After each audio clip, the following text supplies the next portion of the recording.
참 예수님, 오늘은 9월 21일 성 마테오 사도 복음사가 축일입니다.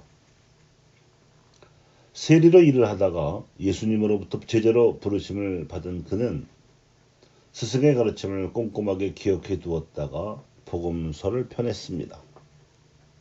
그가 자신의 기억에만 의지하여 복음서를 쓴 것은 아닙니다.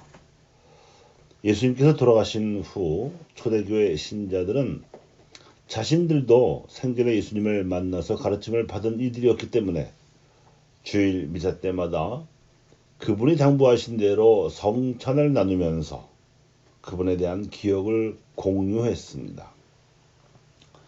그러다 보니 초대교회 신앙 공동체들 안에서는 어느 정도 정형화된 예수 어록이 입에서 입으로 전승되게 되었습니다. 이렇게 한 세대 동안에 형성된 전승 자료를 성서학자들은 Q 자료라고 부릅니다.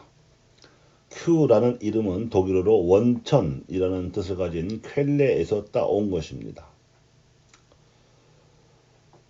그러다가 유대교 당국에 의한 박해가 끊이지 않아서 스테파노나 야고보 같은 사도들도 치명당했고 급기야 로마군이 쳐들어와서 예루살렘 성전이 파괴되는가 하면 유다인들이 뿔뿔이 흩어져야 하는 사태가 벌어지자 신앙인들이 공동체의 주일 미사에서 예수님의 행적과 말씀을 기억하도록 하기 위해서 마르코가 먼저 복음서를 펴냈습니다. 마르코는 Q 자료를 기본으로 삼고 베드로와 바오로 사도의 가르침을 바탕으로 하면서도 자신의 주관에 따라서 복음서를 펴냈는데 그 첫 번째 특징은 사도 바오로와 달리 어디까지나 예수님께서 복음을 선포하신 기록을 쓰겠다는 것이었습니다. 그래서 복음서의 주체는 예수님이시고 주어도 항상 그분이십니다. 바오로의 편지와 다르지요? 두 번째 특징은 예수님을 진정으로 알기 위해서는 당시 많은 유다인들이 기대했던 바와는 다르게 고난당하신 하나님의 종으로서 세상의 죄를 없애신 진비를 깨달아야 한다는 점이었습니다. 그리하여 하나님께로 가는 새로운 길을 열어주시고 죄에서 해방시켜 주신 예수님의 참모습을 알아야 제대로 그분을 믿을 수 있다고 여겼습니다. 그래서 마르코 복음서가 초대교회에서는 예비자들이 입기하기 위해서는 반드시 읽어야 하는 교리서가 되었습니다. 십자가에 달리신 그분의 뜻을 알아듣지 못하면 세례를 받을 수 없었습니다. 그리고 나서 또 한 세대가 흐르자 예수님을 만났던 증인들이 하나 둘씩 세상을 떠나는 나이가 되었습니다. 그래서 마테오가 나섰습니다. Q 자료를 기본으로 하는 것은 기본이고 마르코가 복음서에 담은 행적 기록도 전제로 하고 그 바탕 위에 자신의 제자로서 스승을 따라다니며 들었던 기억을 더듬어 보완하여 복음서를 써냈습니다. 특히 그가 주안점을 둔 것은 예수님의 말씀이었습니다. 마르코 복음서를 통하여 십자가에 달리신 그리스도의 신비를 깨닫고 세상의 죄와 우리 자신들의 죄를 예수님께서 용서해 주셨음을 깨달았다 해도 더 나아가서 그렇게 깨달은 이들의 모임인 신앙 공동체에서 즉 교회 안에서 부활하신 그분을 만나기 위해서는 그분의 말씀을 가르침으로 받아들여서 사랑을 실천해야 한다고 본 것입니다. 세리로서 영민했던 마테오는 그 직업적 장점을 살려서 자신의 복음서를 정교하게 설계했습니다. 그래서 마테오의 복음서에는 예수님의 말씀이 집대성되어 있고 그 순서는 산상설교 5장에서 7장에 있습니다. 그리고 파견설교 10장에 있습니다. 비유설교 13장에 있습니다. 공동체 설교 18장에 있습니다. 그리고 마지막으로 종말설교 25장에 있습니다. 이렇게 짜여져 있습니다.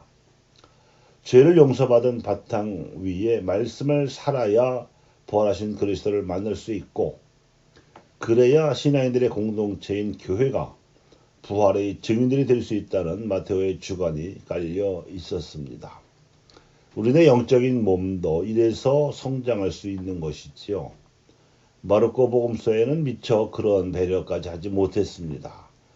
그 책에는 행동하는 메시아, 역동적인 메시아의 이미지가 다이나믹하게 그려져 있을 뿐이지요. 우리는 성서를, 특히 복음서를 성령의 감도로 쓰여진 책이라고 들었습니다. 하지만 하나하나의 말씀뿐만 아니라 네 복음서의 구도와 각각의 편집 특징을 통해서도 성령께서는 감도하셨습니다. 그래서 마르코가 쓴 복음서가 예수님을 처음으로 알고자 하는 예비자들을 위해 활용되었다면, 마테오가 쓴 복음서는 세례받은 신자들의 신앙 성숙을 위한 재교육용으로 활용되었습니다. 같은 동기에서 루카가 쓴 복음서는 이방인들에게 복음을 전하려는 선교사들을 위해서 쓰여졌고, 마테오와 같은 제자 출신인 요한이 쓴 복음서는 원숙한 체험을 지닌 신자들이나 사제들을 위한 목적으로 활용되었습니다.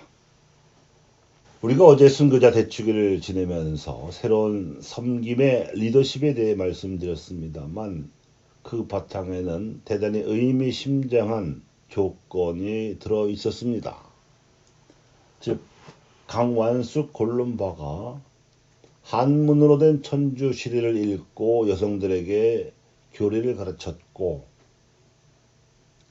정난주 마리아는 그 천주 시리를 한글로 풀어서 필사하여 보급했으며, 황일광 시몬은 정약정 아우구스티노가 천주 시리의 한글판을 펴내는 데 있어서 민중의 언어로 집필할 수 있도록 기여를 했다고 말씀드린 바가 있습니다. 무릇 교리는 예수님께서 가르치신 성경 말씀을 그 시대의 언어로 풀고 간추린 깨달음의 표현입니다. 박해시대 우리 신앙 선조들은 교리 지식을 통해서 천주교 진리에 대한 깨달음이 상당한 수준에 이르러 있었습니다. 그랬기에 모진 박해도 이겨낼 수 있었던 것입니다. 죽는 순간에는 예수 마리아 요셉을 부르면서 인격적인 일치를 이미 이루고 계셨던 분들이 그분입니다. 인간의 존엄성에 눈이 먼 세상을 혁파하고 새로운 조선을 일으켜야 한다는 사회복음화 의식도 절박했고, 이를 위해 한문을 모르는 백성을 위해서라면 한글로 된 천주 가사도 고안해내는 토착화 의지도 강렬했었습니다. 지금은 시중에 성경에 대한 책들도 많이 나와 있습니다. 기성신자 분들께서 이미 받은 예비자 교리에 만족하지 마시고 마테오 복음서를 비롯한 예수님의 복음서, 또 그에 대한 해설서들을 읽고 묵상하셔서 말씀에 맞들이려는 지적인 노력도 기울이시고, 또 영성적인 정성도 기울여서 우리의 영적인 몸도 성장, 또 성숙시키시면 좋겠습니다.